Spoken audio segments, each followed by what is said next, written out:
nuestro tema de hoy. Estamos a 2 de septiembre. ¿Alguien decía septiembre? Bueno, muchos. De 2024 en ecología. La semana pasada, me parece que el último tema que abordamos fue el de lluvia ácida. Y algunos datos que usamos fue lo que identificamos como la zona habitable, tanto que sabemos que es la clase de astronomía o de ecología. La zona habitable,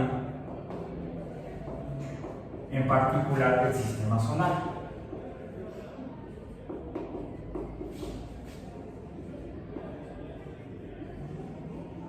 Que se define zona habitable, vamos a poner aquí ZH, como la región orbital, es la región orbital, región porque no es solamente una órbita, un trazo orbital, es la región orbital en la que la radiación solar, sobre todo visible, que provoca la luz visible, llega a la Tierra, atraviesa la atmósfera, la luz visible atraviesa la atmósfera, parte de la luz azul, componente de la blanca, se difunde por los gases de la atmósfera, pero el 99% de la luz visible que llega a la Tierra llega a la superficie.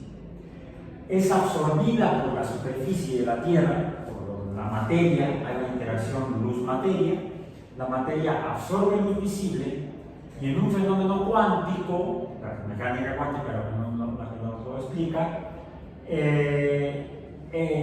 emite radiación de menor energía porque hay un trabajo térmico cuando absorbe la energía, se realiza un trabajo que es el calentamiento de la materia y entonces emite energía de menor magnitud de energía que la luz visible. Entonces es la región orbital en la cual, debido a ese efecto, vamos a decir, termodinámico y cuántico, región orbital donde el calentamiento, la absorción de luz visible y el calentamiento correspondiente permite que haya o existe la región orbital donde existe agua líquida superficial.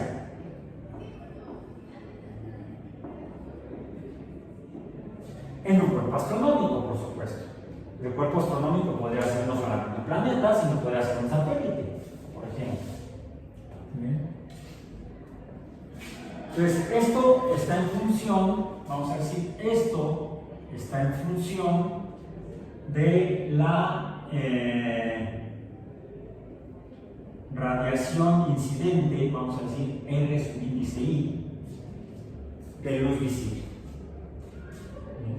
Ahora, de la radiación incidente,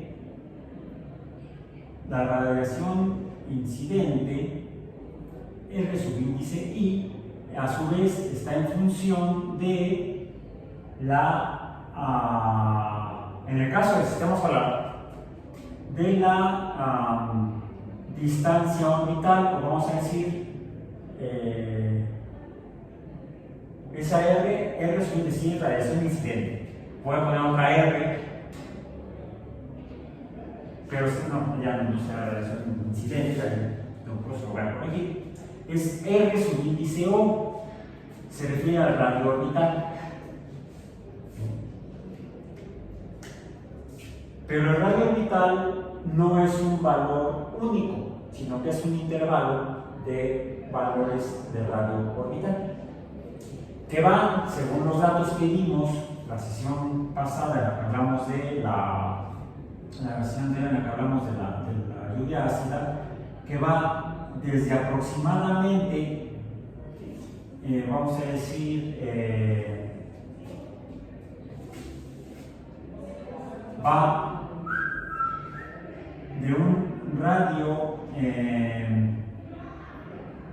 equivalente a la órbita de Marte, pongamos R sub índice M de Marte, hasta la órbita de R sub índice B, Venus.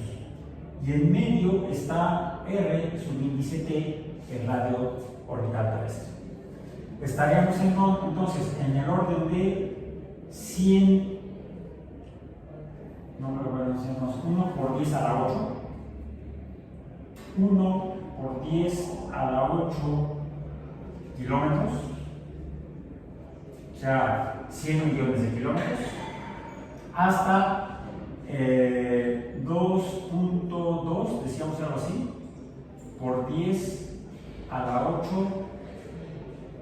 kilómetros. Digamos que es un intervalo, esto se representa el intervalo, un intervalo de radios orbitales bastante corto, porque no varían en un orden de magnitud, se mantienen 10 a la 8, no va de 10 a la 7 a 10 a la 9. O sea, está en el orden de los cientos de millones de kilómetros alrededor de el Sol. Esto porque en condiciones que definan el diagrama de fases del agua, no, aquí no es recta, aquí es curva, donde tenemos que es temperatura contra presión. ¿Sí? Y al aumentar la presión, aumenta la temperatura, y de aquí luego es así, y luego es, me parece que es así, el diagrama de fases. Donde aquí tenemos sólido, ¿será? Sólido, aquí es líquido, ¿sí? No, aquí no es líquido, aquí es gas, ¿será? Sí, es gas, porque acá decimos que es el paso de la transición llamada sublimación. Aquí sería gas o vapor, y aquí es líquido. Bueno, esta presión equivale a una atmósfera, presión en atmósferas terrestres, y aquí la temperatura en Kelvin equivale a aproximadamente 273 Kelvin. Entonces, esto es lo que conocemos como el punto triple para el diagrama de fases del agua.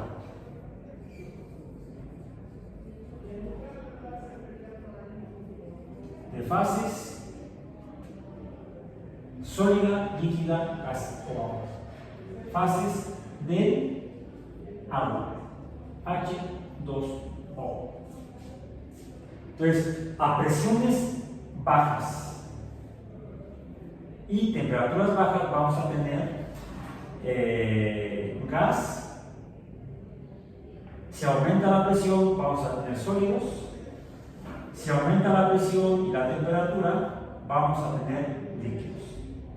Y en este intervalo de temperaturas, con este intervalo de presiones, tendremos fenómenos de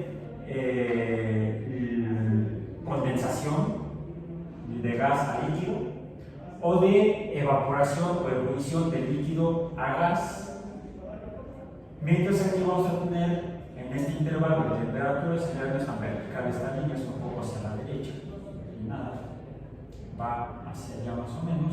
Tendríamos aquí los fenómenos de fusión y o congelación o solidificación. Ahora, la zona habitable, la región habitable, es donde debida a la reacción incidente, la temperatura es suficiente para que el agua se mantenga ahí. Al alejarnos del Sol disminuye la radiación, y entonces ya sería la reacción incidente, es inversamente proporcional. R, subíndice I, es inversamente proporcional a el radio orbital. ¿Sí? Está más.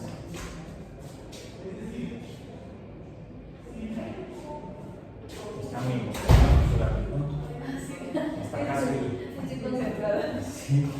Bueno, entonces, al aumentar la distancia orbital, al ser grande R subíndice O, entonces R subíndice I disminuye. Si disminuye la radiación, entonces va a disminuir la temperatura. Y entonces lo que vamos a tener sería agua. Aquí me quedo con su tierra, nada más baja, baja. Aquí es una curva, es una. Entonces, el agua se encontraría sólida. Y es lo que aparentemente existe en la superficie de Marte. Agua sólida. Cuando en el verano, en el hemisferio marciano correspondiente, aumenta la temperatura porque se acerca a. No se acerca, recibe mayor radiación solar, entonces el agua se sublima, no se funde. A la fecha no se ha encontrado actualmente agua líquida en Marte.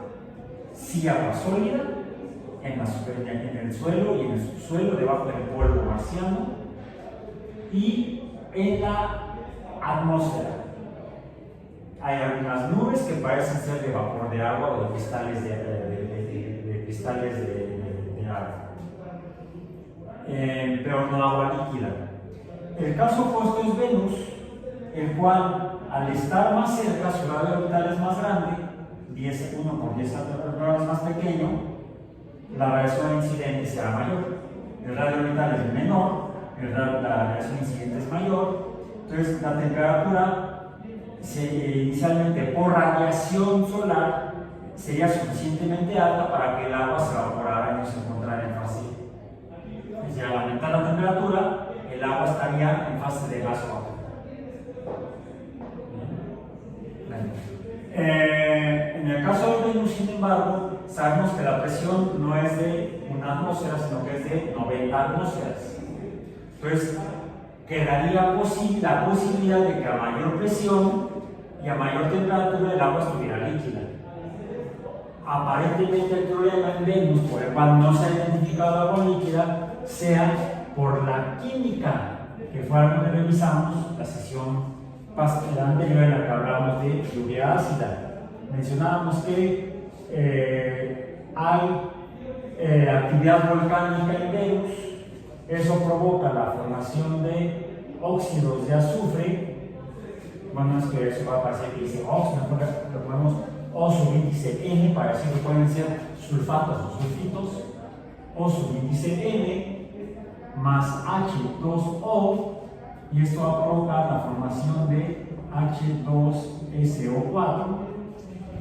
No estoy balanceando la reacción, que es lo que se ha encontrado en la atmósfera de Venus. En Venus entonces no hay agua líquida, sino que habría ácido sulfúrico. El agua está siendo secuestrada y reaccionando con los óxidos de azufre para formar ácido sulfúrico. Esto fue confirmado por las misiones Venera soviéticas. Vamos a ponerlo así. En Venus, punto y coma, tenemos evidencia documental, datos científicos que confirman la presencia de esto a presiones de 90 atmósferas, temperaturas de 460 grados Celsius. O sea, temperaturas muy altas sería vapor, pero al estar a presiones altas podría haber agua líquida. Podría haber, pero no se ha identificado porque no la he encontrado en las misiones URSS Venera. Las misiones posteriores de la japonesa de JAXA, la Agencia Espacial Experimental Japonesa, y de la NASA, de la Administración Nacional Aeronáutica y del Espacio de los Estados Unidos, han confirmado las condiciones físicas, físico-químicas generales de Venus, lo que confirma los hallazgos previos de las veneras. Aparentemente no hay agua líquida, quizá porque la temperatura es muy alta, y a pesar de que la presión es alta, pues la composición química es la que impide que, o ha impedido que podamos a la fecha identificar la presencia de agua líquida en Venus. Entonces, cumple con el hecho de que, aunque se encuentre en la zona habitable, sería posible que hubiera agua por cuestiones ambientales químicas no largas. En el caso de Marte, es demasiado baja la temperatura y aunque sí se ha identificado algo de agua, esa agua está sólida.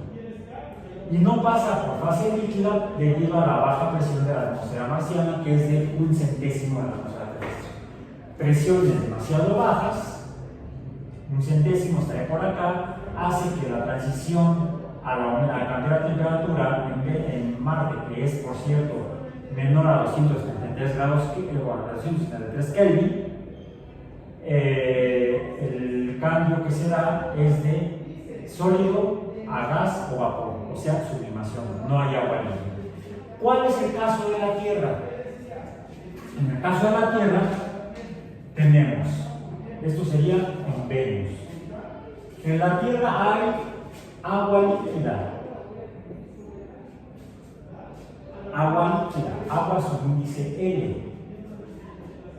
La encontramos en los grandes océanos, la encontramos en ríos y lagos, lagunas, la encontramos en el aula donde tenemos una gotera. Me la encontré ahora a la hora que llegué, hoy en la mañana, hay que reportarla. Y por las condiciones de presión en una atmósfera, un poquito abajo, un poquito arriba, y temperatura entre 273, de hecho estamos en 200, la temperatura ambiental de la Tierra es de 280 promedio, la temperatura promedio es de 288 Kelvin, es la temperatura media de la Tierra, de barra. O sea, ¿cuántos serían grados Celsius? 15. Bueno, fue 15 hace 100 años. Actualmente, la temperatura promedio en la Tierra es de 286.5 Kelvin o 16.5 grados Celsius promedio. ¿Por qué? Y de hecho, ¿por qué hay agua líquida en la Tierra si por la distancia a la que se encuentra es posible que el agua estuviera congelada? Aunque la radiación incidente hace que sea posible en este intervalo que haya un equilibrio entre agua sólida, líquida y gaseosa, hay una relativa abundancia superficial de agua líquida, no solamente porque se encuentra en la zona habitable donde se predice que pudiera haber agua líquida, esta es la zona habitable, ZH,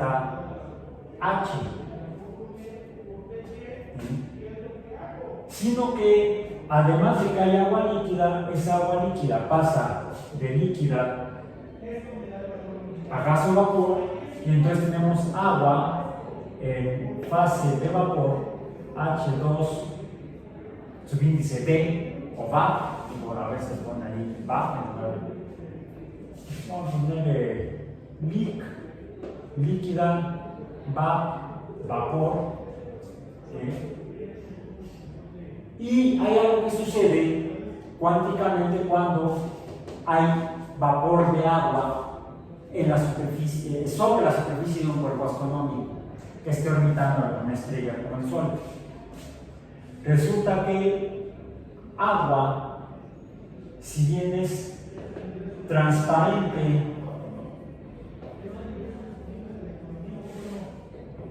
a la luz visible. No es transparente, sino que absorbe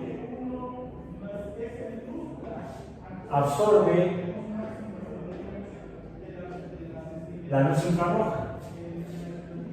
El visible se encuentra entre los 400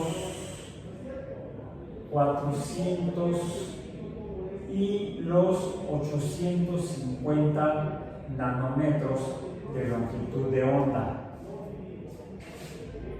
Esta es la luz visible.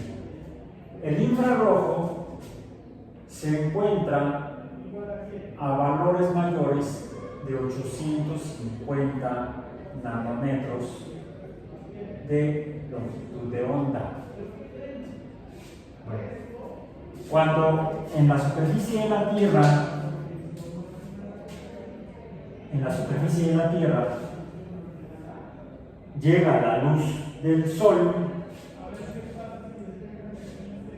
H nu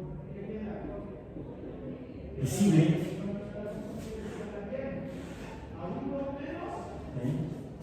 la materia absorbe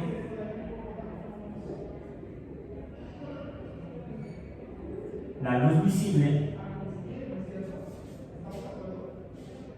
y entonces esta H nu, parte de la H nu, de la energía cuántica H nu, constante de Planck por frecuencia, es absorbida por la materia. Y esta, a su vez, no se queda con toda la energía radiante de la luz que absorbe. Se lleva a cabo un trabajo fotoquímico producto de esta absorción.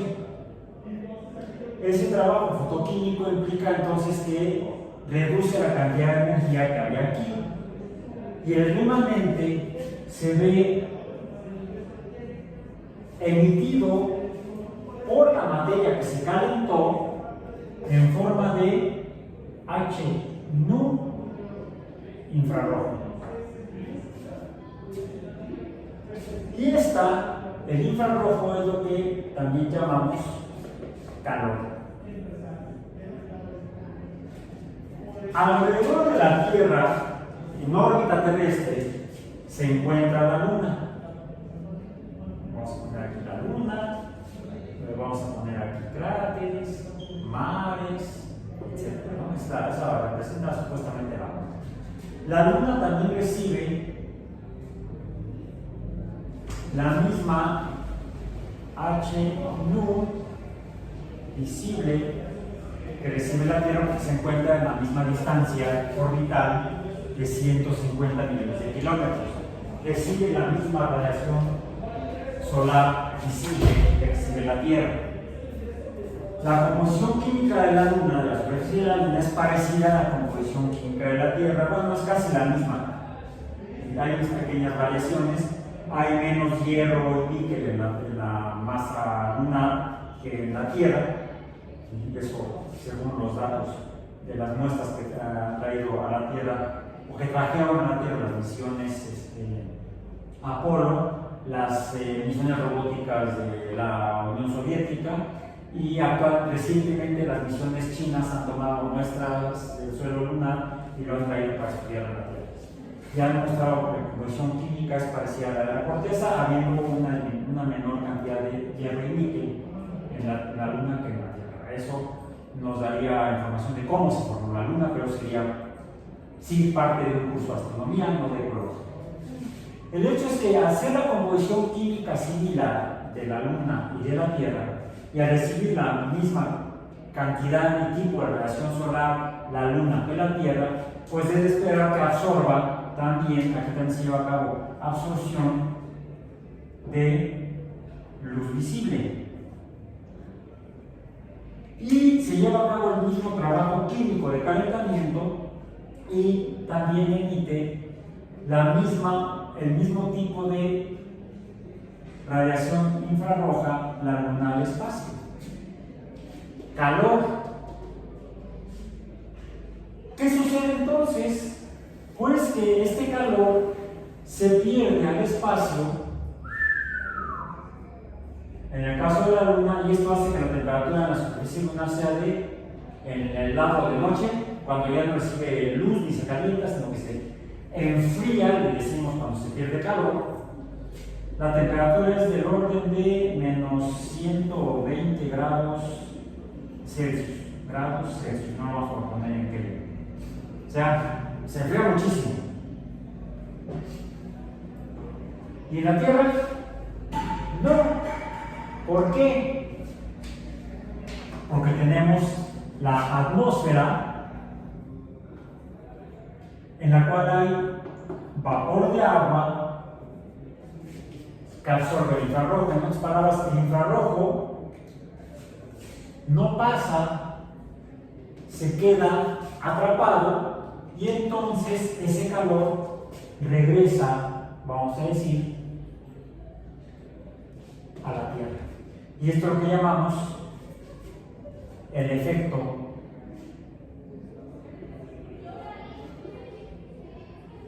invernadero.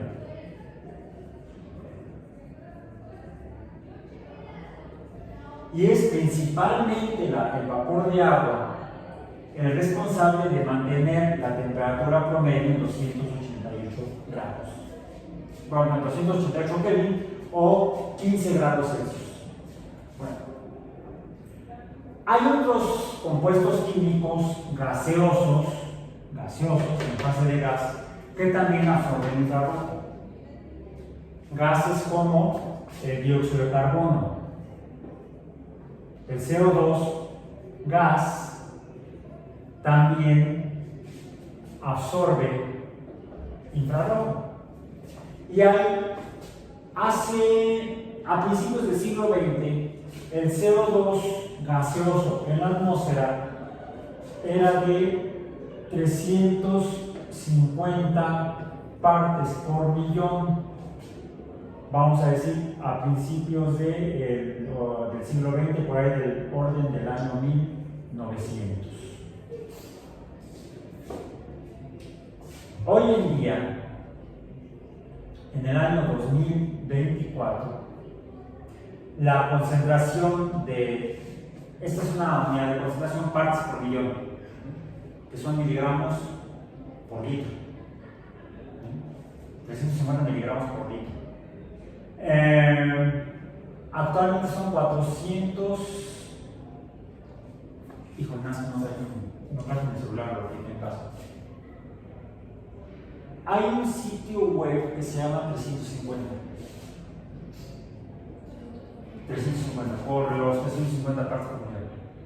Tienen cuenta en Twitter y en otras redes sociales y publican todos los días la concentración medida en diferentes laboratorios en el mundo de dióxido de carbono atmosférico. Bien. También lo publica la Administración Oceánica y Atmosférica de los Estados Unidos, la NOAA. Googlealo, por favor, porque me parece que está en 460 partes por millón. Revísalo esto. A ver cómo están el 2 de septiembre, o al menos al 1 de septiembre de 2024. Porque el dióxido de carbono también absorbe infrarrojo, y eso, al aumentar el calor, esto ha llevado a que la temperatura actual sea la temperatura media en la Tierra hoy en día está en el orden de 16.5 grados Celsius. ¿Vale? No está, y a pesar de que está ahí el tráfico debe estar ahí mal. Entonces, busca esta información porque el hecho de que estemos incrementando por actividades humanas, principalmente industriales, la concentración de dióxido de carbono proveniente de la combustión de compuestos de carbono, principalmente hidrocarburos, hace que el efecto invernadero provoque un aumento en la absorción de calor por los gases de la atmósfera, principalmente el dióxido de carbono. Hay otros efectos que estaremos revisando en las próximas clases, pero este efecto, debido al incremento en el dióxido de carbono en los últimos 120 años por las actividades humanas industriales, que ha llevado de 15 grados Celsius a 16.5, ha dado lugar al fenómeno que en el siglo pasado, cuando se descubrió a finales del siglo pasado, después de 1960, se le haya llamado inicialmente calentamiento global. ¿Por qué? Porque esto es el aumento promedio de la temperatura de la atmósfera en toda la Tierra, es decir, en todo el globo terrestre. No es un fenómeno a nivel local, que ha causado otros efectos en el ambiente. Y es por eso que hoy en día ya no hablamos de calentamiento global, hablamos de, dado que el comportamiento del movimiento del agua, del líquido a vapor, de cambio del agua de líquido a vapor, cuando se evapora y luego se condensa y llueve, o luego se solidifica y hay granizo, eso es lo que provoca los fenómenos meteorológicos. Esos patrones de cambios de fase, por ejemplo, de agua, en interacción con otros compuestos químicos, en los gases de la atmósfera, con los cuerpos de agua líquida de la superficie de la Tierra, son lo que generan lo que llamamos el clima terrestre. El clima son los fenómenos físicos de flujos de energía, finalmente es energía radiante, llega, calienta los gases, se evaporan, se condensan, se mueven, fluyen. Esos son lo que llamamos los patrones climáticos o el clima de la Tierra. Los cambios regionales y en corto tiempo, lo que llamamos el clima, provoca cambios en las condiciones ambientales atmosféricas, que es lo que se llaman condiciones meteorológicas,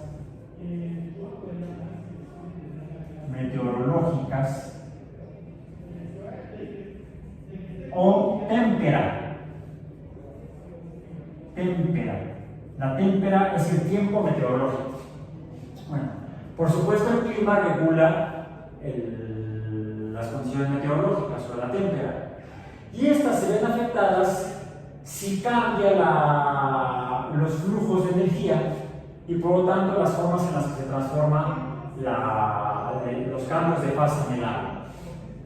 Es por eso que el aumento en la temperatura promedio de la Tierra ha modificado los flujos de energía y ha provocado lo que ahora llamamos el cambio